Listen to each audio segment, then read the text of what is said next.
오늘 우리에게 주신 하나님의 말씀은 사도행전 8장 14절에서 한 번 더 말씀을 보도록 하겠습니다. 24절까지 읽겠습니다.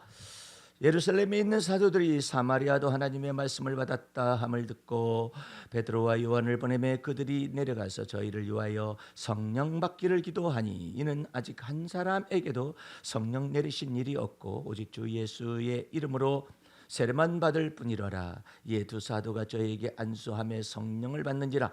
시몬이 사도들의 안수함으로 성령 받는 것을 보고 돈을 들여 가로되 이 권능을 내게도 주어 누구든지 내가 안수하는 사람은 성령을 받게 하여 주소서 하니 베드로가 가로되 내가 하나님의 선물을 돈 주고 살 줄로 생각하였으니 내 은과 내가 함께 망할지어다.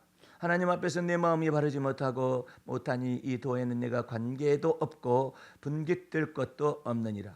그러므로 너의 이 악함을 회개하고 주께 기도하라. 혹 마음에 품은 것을 사하여 주시리라. 내가 보니 너는 악독이 가득하며 불의에 매인 바 되었도다. 시몬이 대답하여 가로되 나를 위하여 주께 기도하여 말한 것이 하나도 내게 임하지 말게 하소서 하니라. 아멘. 할렐루야. 오늘은 사도행전 8장 14절에서 24절 마지막 시간 성령과 시몬의 악독이라는 말씀의 제목을 통하여 은혜를 나누도록 하겠습니다. 오늘 말씀 속에서 여러분들이 이미 잘 아다시피 사마리아도 하나님의 말씀을 받았다 함을 듣고 난 다음에 깜짝 놀랐습니다. 사마리아도 하나님의 말씀을 받아? 유대인이 말씀을 받고 예루살렘에 있는 성도들이 사람들이 성령의 감화와 감동을 받고 말씀을 받고 회개하고 그런 사람들 3,000명 5,000명 되는 많은 사람들이 다 예수 그리스도를 믿고 죄사함을 받고 그리고 또한 성령을 선물로 받은 사건들에 관해서는 들어봤는데 설마 사마리아도 하나님의 말씀을 받았다? 여기에는 몇 가지 중대한 의미가 있습니다. 사마리아 사람들은 그 이방인이나 마찬가지였고 또한 이방인보다도 더 사악한 거나 마찬가지죠. 차라리 이방인은 귀신을 섬기지만 이 사마리아 사람은 하나님도 섬기고 우상도 숭배하고 참 애매모호한 사람들이었는데 이 사마리아도 하나님의 말씀을 받았다 함을 듣고 깜짝 놀란 것이죠. 그래서 예루살렘 교회가 베드로와 요한을 보내게 되었습니다. 그래서 그들이 내려가서 저희를 위하여 성령 받기를 기도하는 거죠. 왜? 오직 예수의 이름으로 세례 받을 뿐이로라 그랬는데 이 두 사도가 내려가 가지고 막 안수를 하니까 성령을 받는 거예요. 나는 좀 깜짝 놀란 사람인데 김미경인가 전미경인가 하여튼 유명한 강사가 있는데 그 사람이 60이 다 됐는데 예수 믿은 얘기를 하더라고요. 간증을 막 하더라고요. 자기 언니가 예수 믿게 되면은 날마다 죽어야 한다고 그랬다네. 얘 죽으려고 하는 예수를 왜 믿어? 언니한테 막 그렇게 얘기했던 모양이에요. 나는 여기까지 오기까지 얼마나 많은 고통의 대가를 치르고 노력의 대가를 치르고 열심과 이 모든 수고의 대가를 다 치렀는데 내가 왜 죽어? 어쨌든 예수님이 어쨌든 잘못 전달했는지 어쨌든 간에 그렇게 얘기를 하니까 그랬는데 어느 날 자기가 모든 것을 다 이루었대. 밑바닥까지 들어가 봤대. 어느 날 보니까는 아무런 미닝리스라고요. 의미가 없는 거예요. 무의미한 거예요. 갑자기 허무한 것이 들어왔어요.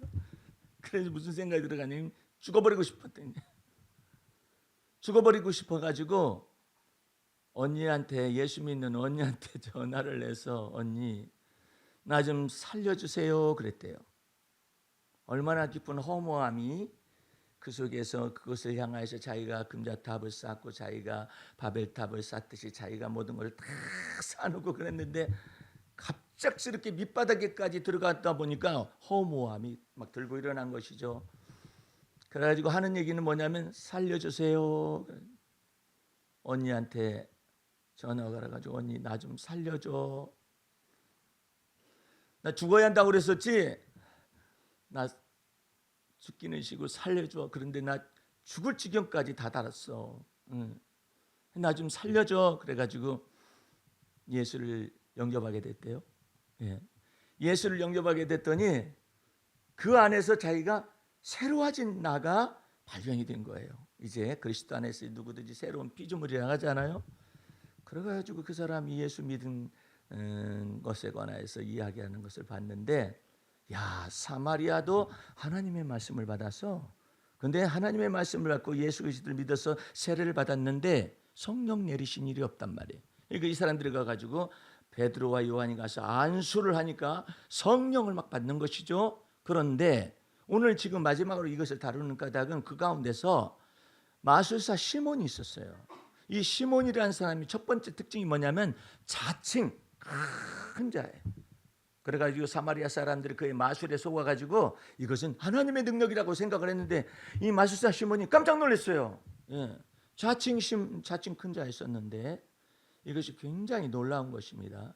하나님이 가장 미워하는 것 가운데 한 가지가 뭐냐면 자칭 큰 자라는 거예요. 자기가 모든 것을 다 세운 거예요. 나의 나된 것은 하나님의 은혜가 아니라 자칭이야. 예. 자기가 스스로 그것을 보고 뭐라고 하냐면 self-imposed worship이라고 그래요. 자의적 숭배라는 것인데 이 자의적이라는 것이 인간 속에 하나님의 미워하는 가운데 가장 미워하는 거예요.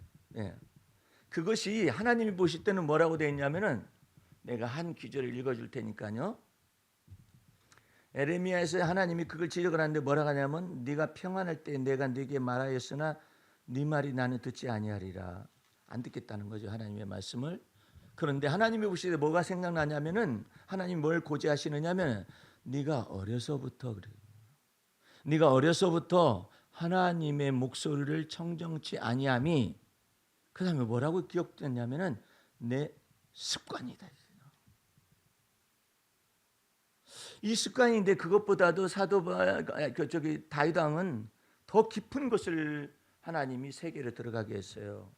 뭐냐면 내가 어렸을 부터 습관이 아니라 죄악 중에 아예 출생을 했다. 모친이 죄 중에서 나를 잉태하였으면 이게 유전자거든요. 혈통의 조상 아담의 유전한 망령된 행실이 뭐냐면 스스로 하나님과 같이 되고 싶어서 선악을 알게 하는 나무의 실과를 먹은 거거든요. 그러니까 하나님이 가장 미워하는 것이 뭐냐면 스스로예요. 네가 스스로 모든 걸 할 수 있다고 이게 미워하는 것이거든요.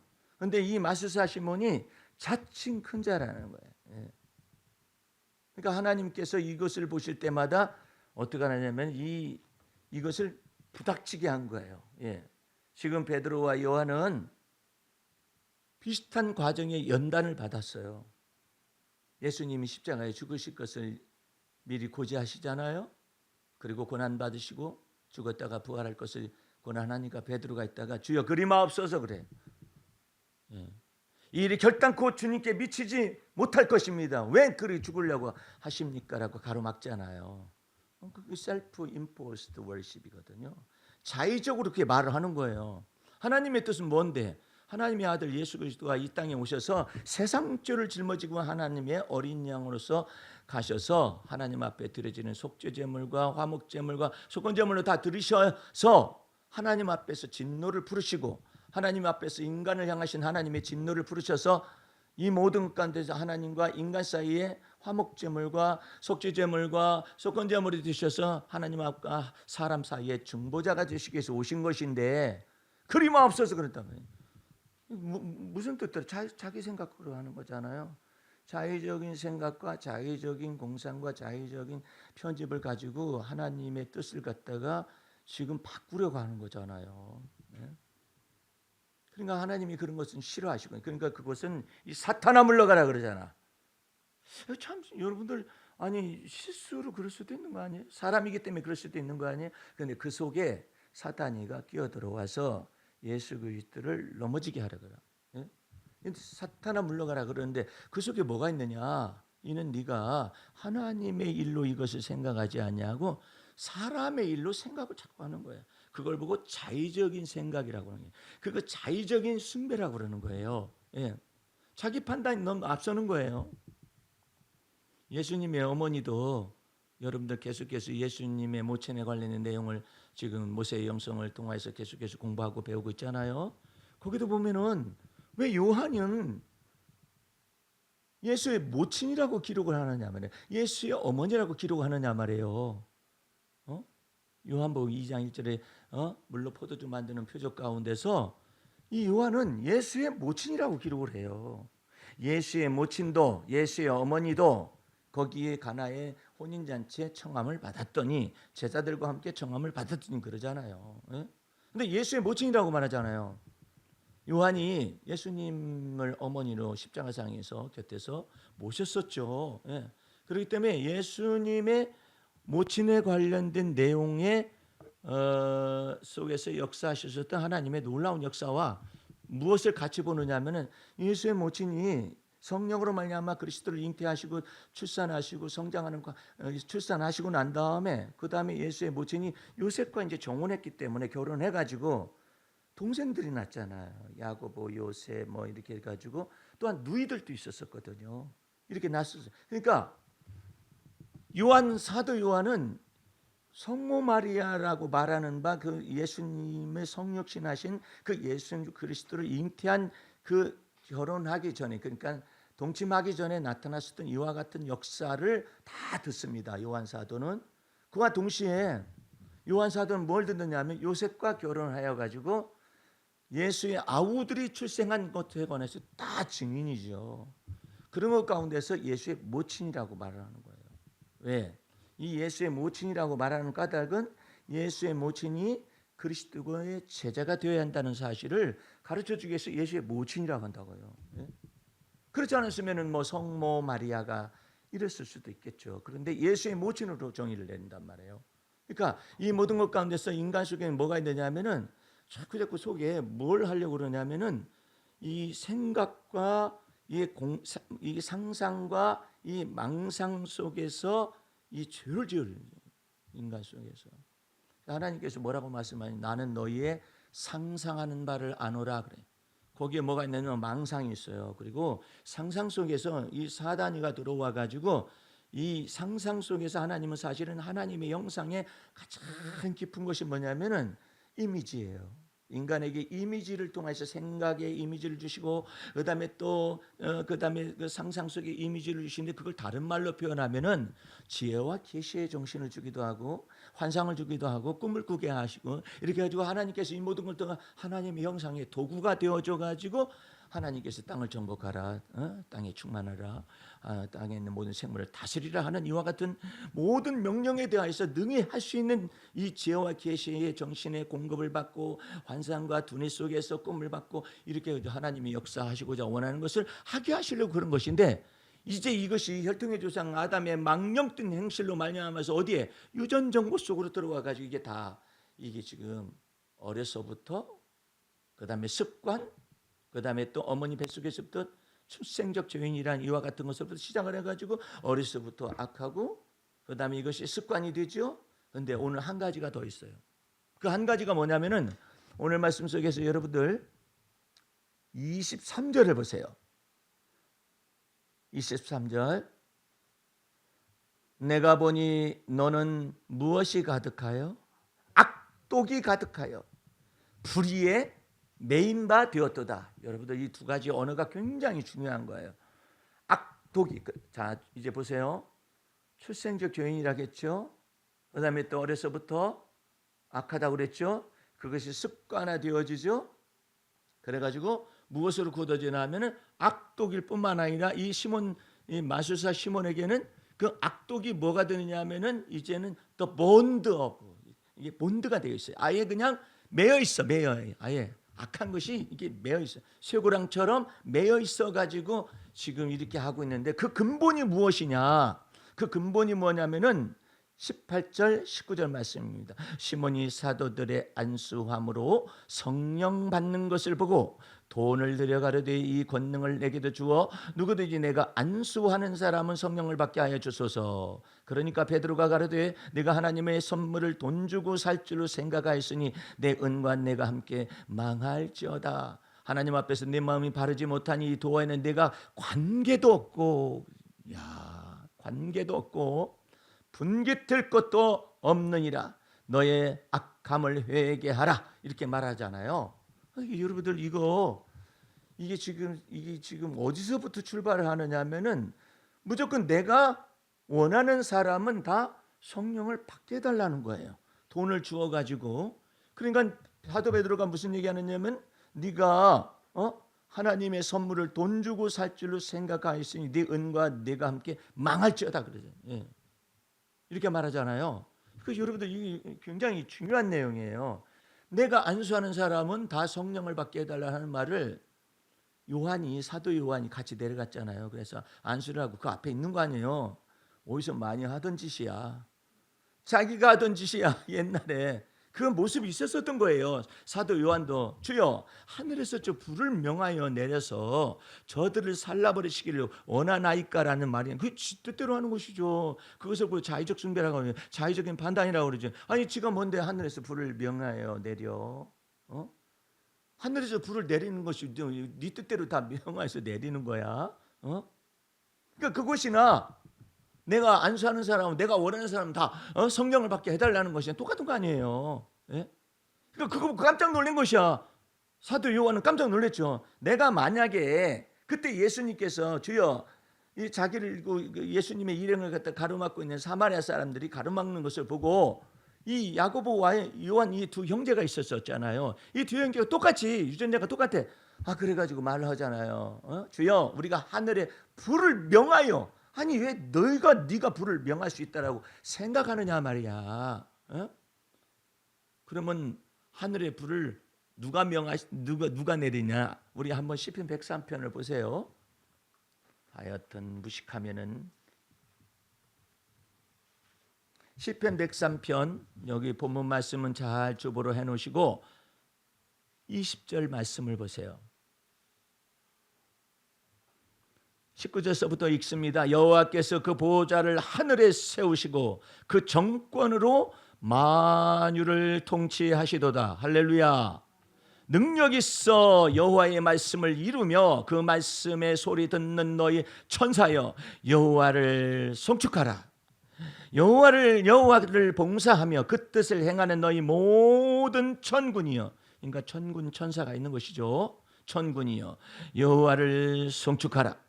여호와의 지으심을 받고 다스리시는 모든 곳에 있는 너희여 여호와를 송축하라. 내 영혼아 여호와를 송축하라.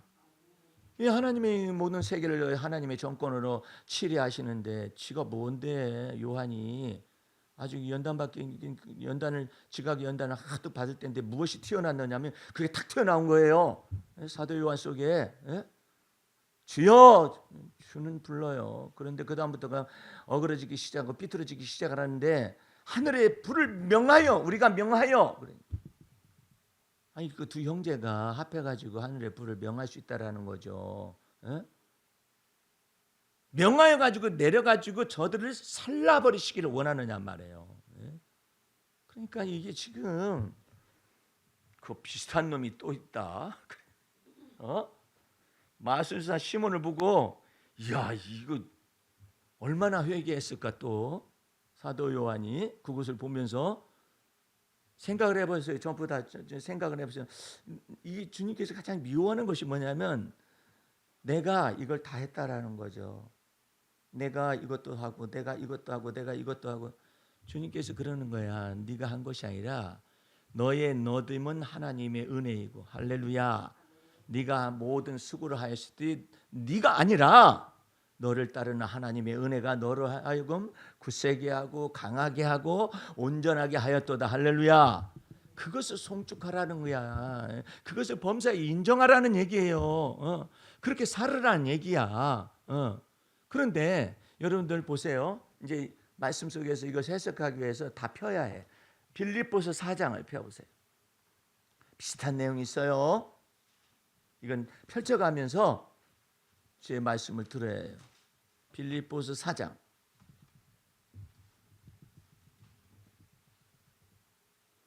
4장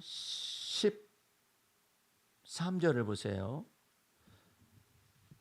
내게 능력 주시는 자 안에서 내가 모든 것을 할 수 있느니라 그러죠.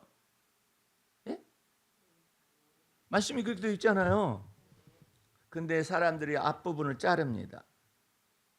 내게 능력 주시는 자 안에서라는 말을 잘라요. 내가 모든 것을 할 수 있어요. I can do all things, everything 다 할 수 있다는 거예요. 내가 다 할 수 있다고. 내 사전은 불가능이 없다고. 그렇게 살아간다니까요. 이게 말씀을 잘못 해석하고 있는 거예요.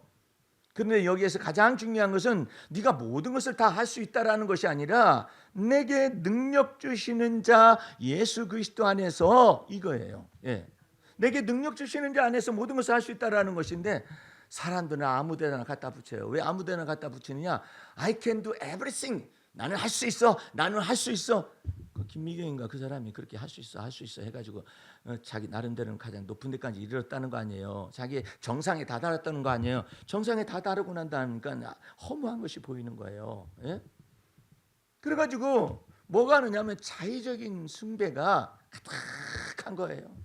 그렇게 하고 살아가는 것이죠. 근데 주님께서는 뭐라 하느냐면 이 사도 바울은 뭐라 하느냐면 내게 능력 주시는 자, 곧 in Christ, 그리스도 안에서 내게 능력 주시는 자 안에서 내가 모든 것을 할 수 있는데 뭘 할 수 있느냐 이 말이에요.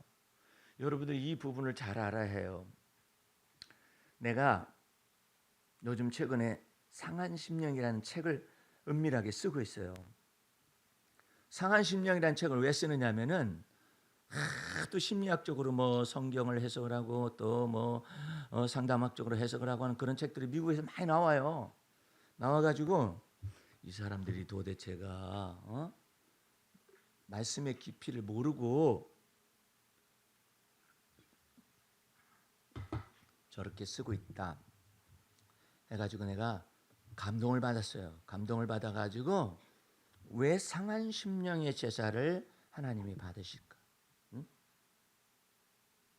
또 broken heart라고 말하는 이 상한 심령, 상하고 깨어진 마음, 회개하는 심령을 하나님이 멸시하지 아니하시고 받으신다고 되어 있거든요. 그러면 거꾸로 상한 심령의 제사를 왜 받으실까? 인간은 근본적으로 예수 그리스도 안에서 너희는 내가 그리스도와 함께 십자가에 못 박혀 죽었다고 그러잖아요. 그러므로 내가 사는 것이 아니라 그리스도가 내 안에 사신다고 그러잖아요. 그리스도가 내 안에 사실 때는 우리 주님께서 broken heart라고 말하는 이 상한 심령을 통하여서 하나님의 은혜를 더하시는 거예요. 예? 아니 굳은 마음이 있는 채로 예수를 믿어요? 그럼 그대로 습관이에요. 예.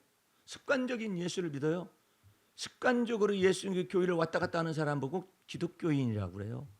그런 사람은 종교적 크리스찬이지 예수가 내 안에 사십니다라는 것을 믿지 않아요. 내가 사는 것이 아니라는 것을 믿지 않아요.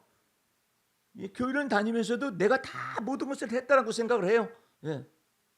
그런데 우리 주님께서는 이 상한 심령을 전제로 해가지고 은혜를 베푸신다고. 예? 어떻게 상한 심령을 전제로 해서 은혜를 베푸시느냐? 오늘 이 말씀을 그 말씀에 근거해서 해석을 해야 해요. 자, 11절 말씀 보세요. 내가 궁핍함으로 말하는 것이 아니라 어떠한 형편에든지 내가 자족하기를 배웠노라. 자, 잘 보세요. 첫 번째로는 어떠한 형편에든지 그랬어요. 이 어떠한 형편에든지라는 말을 잘 이해를 해야 해요. 예? 예수 믿으면은 성공이라고 생각해요. 성공만 있어야 하고, 예수 믿으면은 형통해야 한다라고 생각하고, 예수 믿으면은 모든 것이 잘 돼야 한다라고 생각하는 착각이 있어요. 그런데 우리 주님의 복음의 말씀 십자가의 도는 뭐냐면은 상한 심령을 통하여서 그 속에서 하나님의 임재를 바라보고 또한 우리의 믿음의 주여 우리를 온전케 하시는 예수를 바라보게 하시는 역사 속에서 복음의 원 것이 그 속에서 나타나 있다. 복음의 근본적인 뜻이 거기에 나타나 있는데 어떠한 형편이든지 그래요. 예? 그 어떠한 형편이든지가 여러 가지 성경을 참고해 보면은 어떤 내용이 되어 있느냐면은 내가 어떤 신분에 처해 있다 할지라도 어떤 상태에 있다 할지라도 다시 말하면 무슨 말이냐면은 사도 바울은 지금 감옥에 있어요. 로마 감옥에서 빌립보서를 써서 보냈어요. 근데 감옥에 있는데 왜 감사할까요? Whatsoever state I am, 내가 어떠한 지금 형편에 처해 있다 할지라도 또한 내가 어떠한 situation I am, 내가 어떠한 상황 가운데 처한다 할지라도 내가 어떠한 환경 가운데 처한다 할지라도 이것을 뭐라 하냐면 I know both 그래요. 내가 알되 무엇을 아냐면 모든 것을 알게 하신다 이거예요. 어떻게 아느냐? 12절 말씀 보세요. 내가 궁핍함으로 말하는 것이 아니라 어떤 형편에든지 내가 자족하기를 배웠노니 12절 보세요. 내가 비천에 처할 줄도 알고 그 다음에 풍부에 처할 줄도 알아. 모든 것을 그리스도 안에서 알고 그리스도 안에서 배운다 이거예요. 그러니까는 여러분들은 뭐 형통할 때만 하나님께서 같이 계시는 것이 아니라 비천에 처할 때도 하나님을 안다 이거야. 예. 이것이 복음의 진수거든요. 그 다음에 또 모든 일에 배부르며 그때만 하나님을 찬양하는 것이 아니라 배고플 때에도 할렐루야 하나님은 임재하신다는 것을 통하여 하나님의 부유함을 배우겠네. 하나님께서 어떻게 부유함을 배우게 하시느냐? 여호와께서 나의 목자가 되시니. 언제 그런 말을 해야 하느냐? 부족할 때. 부족할 때 여호와께서 나의 목자가 되시기 때문에 주님은 내가 지금 부족할지 몰라도 하나님은 나를 부족함이 없게 하실 수 있는 그분이십니다. 그러니까 다윗은 그렇게 말합니다. 내가 궁핍할 때에도 내가 궁핍과 가난에 처할 때에도 여호와 하나님은 나의 피난처시라 이렇게 믿는다고. 그게 복음이라고. 그게 내게 능력 주신 자 안에서 내가 모든 것을 할 수 있다라는 내용이라 이 말이에요. 자, 그 다음에 모든 일에 배부르며 모든 일에 배고픔과 풍부와 궁핍해도 일체의 비결을 누구한테 배우느냐? 예수 그리스도 안에서 배운다 이 말이에요. 그게 복음이라는 얘기예요. 그런데 무슨 성공신학이야. 그거 알았으면은 베드로는 사도의 이와 같은 제자 훈련을 받을 수가 없었어요. 베드로는 밤이 맞도록 수고했을 고기를 잡을 수 없었었는데 예수님께서 말씀하시니까 깊은 데로 가서 그물을 내리라 그래야면 많은 고기를 잡으리라는 말씀을 믿고 따라가서 깊은 데다 그물을 말씀에 의지하여서 내립니다 했더니 찢어지도록 그냥 그물에 가득하게 됐잖아요. 아 그거 예수 믿어서 성공이지. 그게 전부 아니야. 근데 이 베드로는 배를 타고 쪽 배를 타고 와가지고 예수님 앞에 무엇을 하느냐면 주여 나는 죄인이로소이다 말하잖아요. 뭐 때문에 그랬을까요? 예수 그리스도를 얻고 모든 것을 주님 안에 있는 모든 것을 얻기 위해서 나는 죄인이다야. 그 조그마한 거 뭐 일시적으로 이쪽과 저쪽과 기사가 나타나는 그것이 전부가 아니라는. 도대체 저분은 누구실까 이것을 알아요. 응? 많은 사람들은 와 성공했다. 많은 사람은 야 돈 벌었다. 야 많은 사람들은 잘 됐다. 많은 사람들은 형통했다. 이런 것만 생각하는데 꽂혀 있는데 반하여 베드로는 예수께로 와가지고 무릎을 꿇었어요. 주여 나는 죄인이로소이다 말하잖아요. 왜 그럴까요? 예수 그리스도를 알고 싶습니다. 저는 물고기를 일시적인 물고기를 원하는 것이 아니라 그 물고기를 주신 예수님을 알고 싶습니다. 예수님을 따르고 싶습니다.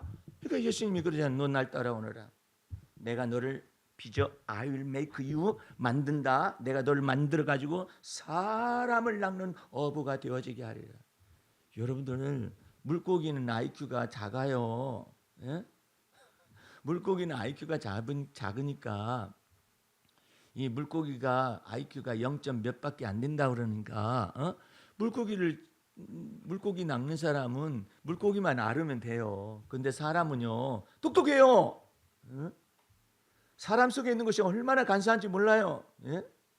여러분들 하나님의 모략이 검찰 독재라든지 아니면 무속공화국에 속한 이 모든 것들을 깨뜨려 부시고자 원하는 하나님의 모략이 섰어요. 왜? 새 그릇을 만들어 가지고 하나님이 보호하사 우리나라 만세 동해물과 백두산이 마르고 닿도록 하나님이 보호하사 우리나라 만세 만드시기 위해서 하나님의 모략이 나타났어요. 그런데 어떻게 하느냐면은 무속공화국이라든지 아니면 검찰 독재에 속한 이 아주 습관화된 인물 캐릭터를 선택해야만 했어요. 하나님의 모략이 아주 인물을 잘 선택했어요. 어느 정도로 인물을 잘 선택했느냐 하면은 손에다가 왕자를 그려가지고 나올 수 있을 정도로 어리석으면서 이런 사람을 선택해야만 했어요. 그런 사람들 딱 세워놔야만이 이제는 모든 것이 다 드러나요. 흑암에 속한 모든 비밀들이 다 드러나요.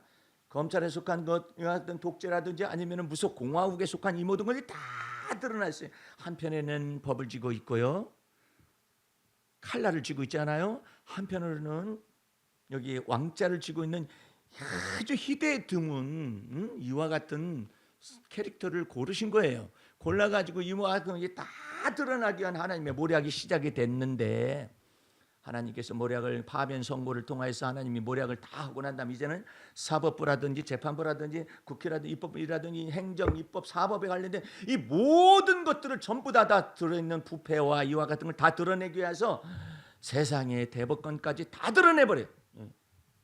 하나님의 모략이에요. 하나님이 끝까지 이 모든 것들 탈탈탈탈 다 털어가지고 개혁을 이뤄내기 위해서 하나님이 이 모든 것들을 모략을 쓰고 계신 거예요. 예?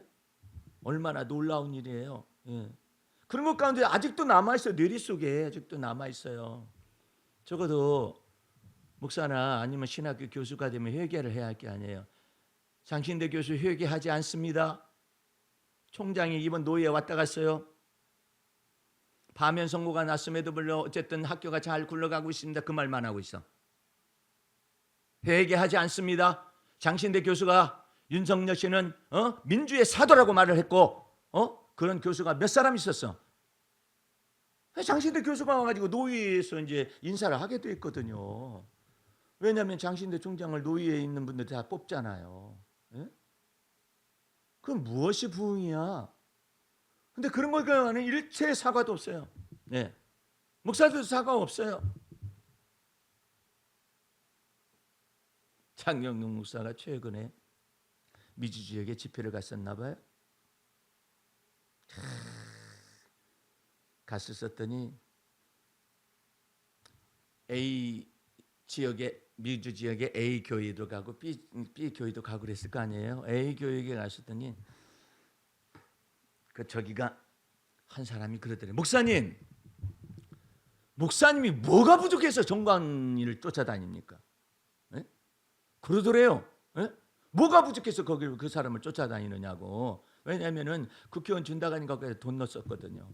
예? 그 회비를 냈었거든요. 뭐가 부족해서 그렇게 쫓아다니느냐고. 예? 그렇게 말하니까 정신 번쩍 들더래. 그랬더니 또 다른 교회를 갔대. 미국에. 다른 교회를 갔었더니 어떤 장로가 뭐하는 사람이 나타나가지고, 목사님이 전광훈이에 붙어 있으니까 내가 이 나라가 삽니다. 그냥 펑펑펑펑 울더래. 자기가 어디로 갈지를 모르겠대. 어디로 갈지를 모르기는 믿음의 주여 온전케 하신 예수 바라봐야 하고, 하나님의 모략이 무엇을 성취했는가를 바라봐야지. 그리고 웃고 자빠졌어요. 예? 아이고 정말 회개하지 않습니다. 큰 교회가 여의도에서 어떤 모임을 가지고서 계속해서 탄핵 반대 집회를 가졌었잖아요. 회개하지 않습니다. 예.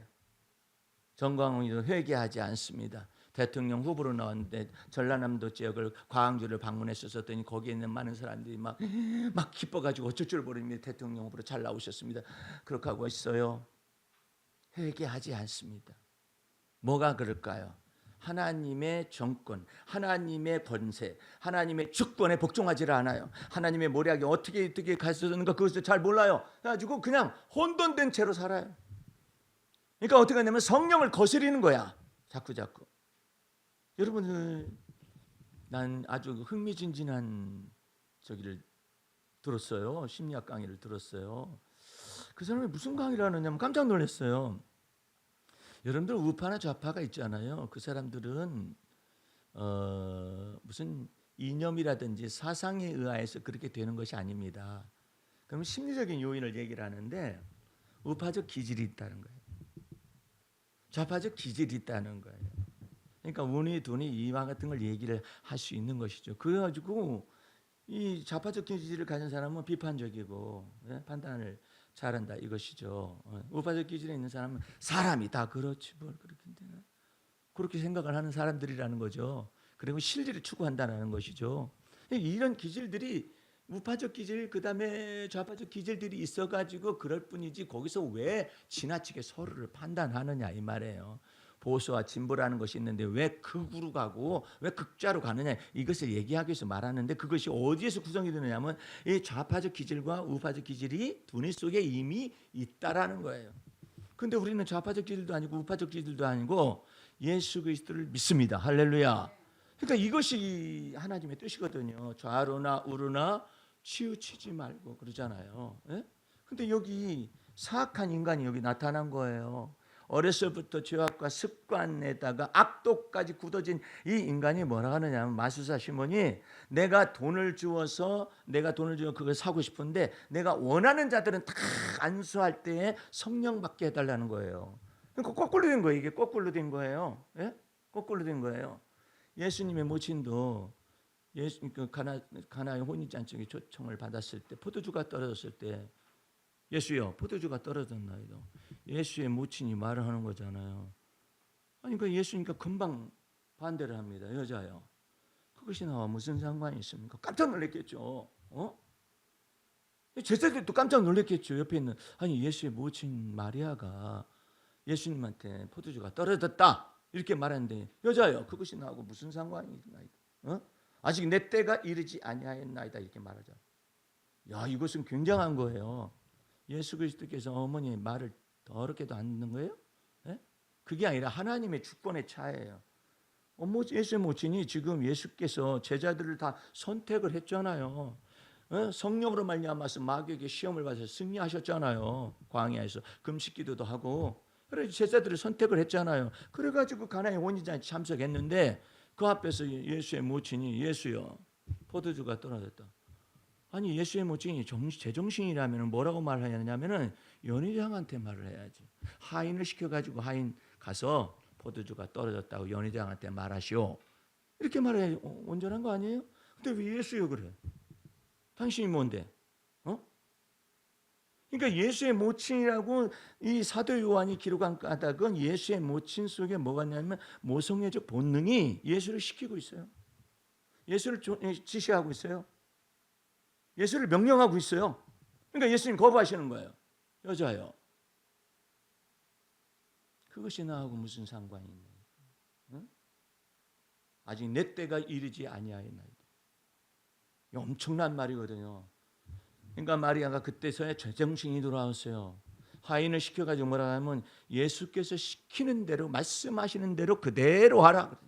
그러니까 예수님이 드디어 일하시기 시작합니다. 하인들에게 6 항아리에 물을 가득 채워라. 그리고 난 다음에 갖다 떠다 주어라. 그러니까 극상품 포도주가 되어져 가지고 연회장이, 이 혼인잔치가 기쁨이 넘쳐나는 혼인잔치가 되었다는 내용 아니에요. 여러분 우리가 잘 알아요.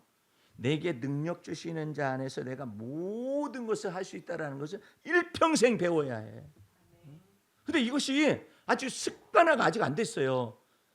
이 세 사람의 습관이 돼야 하거든요. 영적인 습관이 돼야 하는데 그저 정신없이 살아요. 아무 정신없이 살아요. 그냥 나의 나된 것은, 사도 바울도 나의 나된 것은 하나님의 은혜라는 것을 일평생을 배운 거예요. 나의 나된 것은 하나님. 그래서 먹든지 마시든지. 오늘 새벽에는 꿈을 꿨는데 주님이 나한테 질문을 하셨어요. 낮을 누가 창조했느냐? 밤을 누가 창조했느냐? 가만히 생각하니까 하나님이 창조하셨네. 예? 그러면서 또 말씀하세요. 낯을 주관하는 것이 무엇이냐? 해입니다. 그걸 누가 창조했느냐? 하나님이십니다. 밤을 주관하는 것이 무엇이냐? 그 중에 큰 것은 달이 있고 그 중에 큰 것은 해와 이 달이, 이 별들이 쫙 있잖아요. 우주에. 새롭게 믿으라요. 낮을 창조했다라고 믿는 사람이 어디 있어요? 잘 생각해봐요. 밤을 창조했다라고 믿는 사람이 어디 있어요? 잘 생각해봐요.